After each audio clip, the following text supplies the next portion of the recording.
Surat police દ્વારા વિદેશી દારૂનો જથ્થો પકડવામાં આવતો હોય છે, ત્યારે આ ઝડપાયેલા દારૂના નિયમો મુજબ નાશ કરવામાં આવતો હોય છે।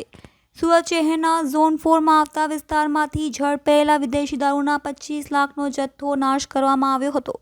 ગુજરાતમાં દારૂબંધી હોવા છતાં પરપ્રાંતમાંથી મોટા પ્રમાણમાં વિદેશી દારૂનો જથ્થો ઘુસાડવામાં આવતા હોય છે, ત્યારે સુરત શહેરમાં દમણ, હરિયાણા, રાજસ્થાન, સેલવાસથી ગેરકાયદેસર રીતે દારૂ ઘુસાડવામાં આવતા હોય છે।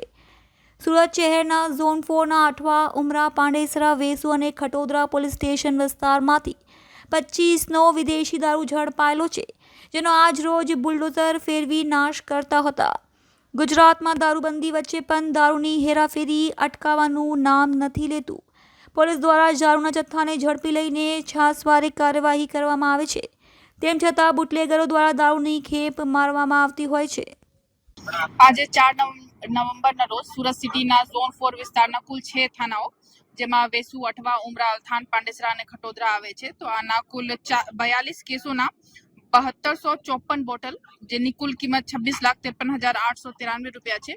આના નાશ પંચનામા વિગતે એસડીએમ બંને અને પોલીસ ખાતાના બધા અધિકારીઓ સમક્ષ કરવામાં આવી રહ્યા છે અને આ કામગીરી થોડી કલાકમાં પૂર્ણ થશે।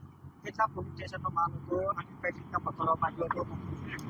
ટોટલ 6 પોલીસ સ્ટેશન છે, અઠવા, ઉમરા, વેસુ, ખટોદરા, પાંડેસરા અને અલથાણ, અને કુલ 42 કેસો છે અને અલગ અલગ થાનાના અલગ અલગ કેસો છે, જેમાંથી સૌથી વધારે વેસુના મુદ્દામાલ છે।